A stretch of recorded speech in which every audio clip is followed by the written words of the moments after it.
Welcome back to Iron Rage, the show where John Romano and I vent our frustrations with the world. Today's topic, again, synthol disasters, or I should just say oil disasters, because this is not even synthol. These guys, John, you and I have talked about it. The guys in South America, now it's starting big in the Middle East. They have no muscle on their body. They inject, gallons of oil into their arms, and they get these huge, what looks like breast implants, basically under their sleeves, so to speak.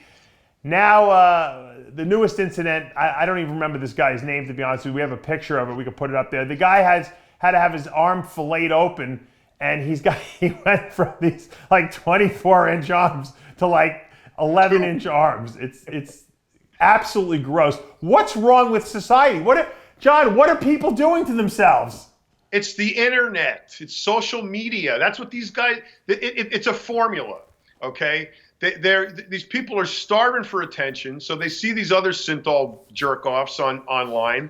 So I mean, this guy only did his biceps. He blew his biceps up, and he's. I've seen him posing posting on Instagram and whatever, and he's standing there like this, flexing his arms, but the rest of his body's like all little and tiny, and his arms are bright red, sticking out of that white t-shirt. It looks like a candy cane. So I don't understand. It's a process. They see the attention these guys get online, and so that's what they do. They start doing, posting videos of themselves and talking about how great their arms are when they're just full of oil. And this is what I was thinking about. These are the things I think about at night when I can't sleep at night, because I'm too preoccupied with overthinking. He got the one arm opened up, right? Because he obviously got an infection, and he basically has no muscle left anywhere. Not that he had any muscle to begin with. How is he walking around now? Does he still have the other arm, like it's like the full, the 24 inches, and then he's got one arm that's like 11 inches? He looks like an arm wrestling champion. Yeah, I mean, what do you do at that point? I don't know if you can get rid of the oil in the other arm, can you? Tennis player, I don't know. I mean, yeah, I mean, obviously what he's used has caused, you made a good point before. It's not synthol. Synthol is actually a rather, useful tool used correctly. Right. But that's not synthol. And I know pretty much, I know very intimately a story about a guy in South America who did this, that almost had to have both his arms amputated. Wow. Because what he was putting in there was just regular oil, cooking oil. He'd heat it up thinking it was sterile, and then, just start jamming it in there. What's wrong with people? Addicted to it. They get addicted to it. They blow up, their traps, their shoulders, their biceps, their triceps, with these spindly little forearms sticking out and these spindly little legs, and it's just ridiculous looking. It's sad because they're doing it for recognition online. This last guy that we just posted with the white shirt on, his whole mission was to put these videos, on Instagram. Right. And he paid. Look at the price he paid.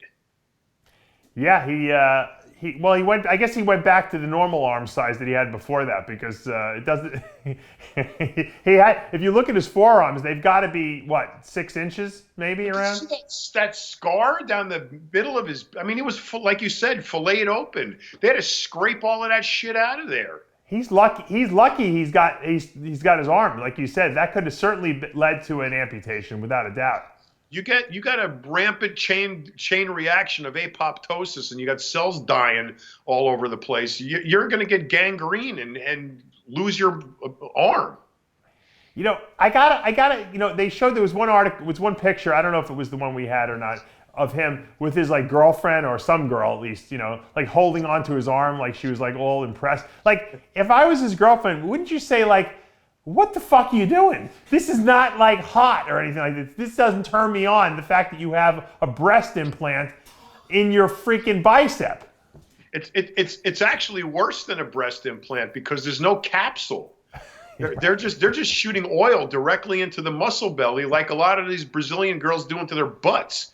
So it's I don't even think it's in the muscle. I think it's under the skin at this point. There's not enough muscle in their body to put it in the muscle. You would have to break out of the sheath. I don't even know where they're putting it. All I know is that obviously it's a tremendously irritating factor. Their arms are bright red.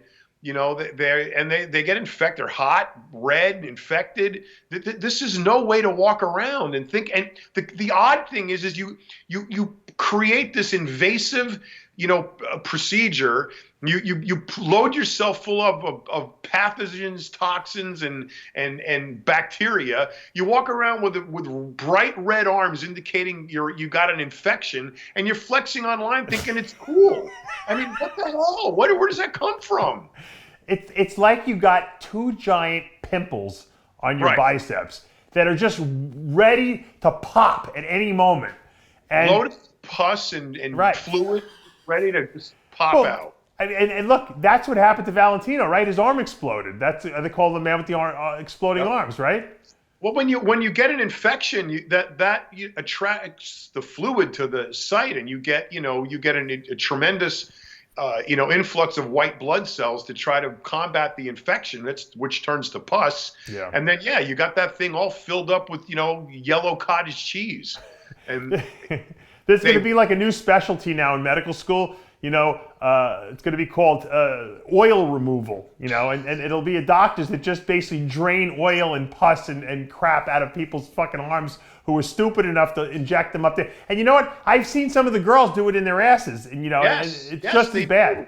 It's an epidemic with the girls doing it in their asses. Yeah. And there's some of I did an article on it for T Nation. There's girls that are actually they have to go in and take the glute muscle out. Oh my God. So you think you were suffering from Nasitol before? Wait till you get the whole muscle taken out.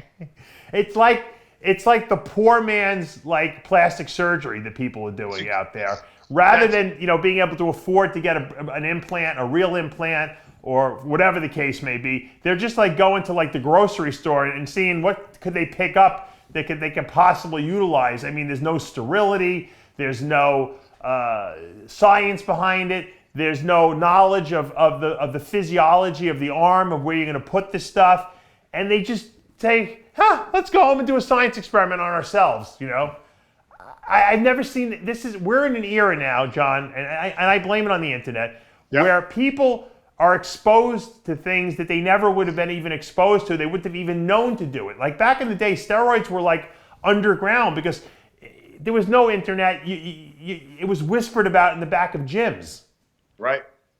I mean, and even some of the more extreme, pre-contest tactics. I always marveled at the guys who used cycling. Yeah. I mean, literally hundreds of injections in your back, your arms, your shoulders, your biceps. I mean, it feels each one of those is like a bee sting. Yeah. And they would endure that, for however long it lasted on stage. I guess it just graduated from there. But people didn't talk about that stuff. I mean, you wouldn't necessarily popularize the fact that you're using a cycline. It was kind of like hush hush under wraps. But these guys jack up their arms full of this, bullshit oil, and they try to be internet sensations about it. So it's the exact opposite. They're popularizing this debauchery rather than trying to secretly enhance a muscle group or what have you. It comes down to, John, when Dallas McCarver's autopsy came out a week or so ago, they showed an extremely high testosterone level, 55,000. Mm-hmm. And I saw a post somewhere online that basically said, it was like a question on one of these bodybuilding forums. How many people out there, after reading that, went and tried to duplicate what Dallas was taking? Because now they figure, well, that's the key.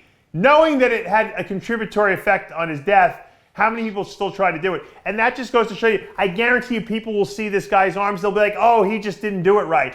But look how big his arms were. I'm going to try it too. So you would think it would be something that would make people not want to do it. But unfortunately, in this insane society that we live in, it's going to probably make more people want to do it. And I just don't understand it. Back in the day, Ethicline was a real prescription drug. It was sterile. It had a way to administer it. Nowadays, people make their own drugs in their kitchen, and they have no idea about what the hell they're doing. And you know what? The ramifications long term are we just don't know what they are. And at best, you escape with a huge scar in your arm. At the worst, you could die. We do know what the long-term ramifications are. Piana and Dallas McCarver proved it on one end, and this douchebag over here with the arms is proving it on the other end. The net result is disaster, death, mayhem, amputation. That's the end result. So if any of you idiots are out there thinking that, I'm going to be just like Dallas McCarver, or I'm going to be just like this douchebag with the arms, the end result is disaster. So how could you consciously say to yourself, oh, it's not going to happen to me. I'm going to make this great. I'm going to do it right. No, you're not. You're going to end up just like them because there is no way to do it right. So you follow in their footsteps, and you will follow in their footsteps right into the grave. Well said. And on that note, that's going to take us to the end of another episode of Iron Rage. We'll see you next week.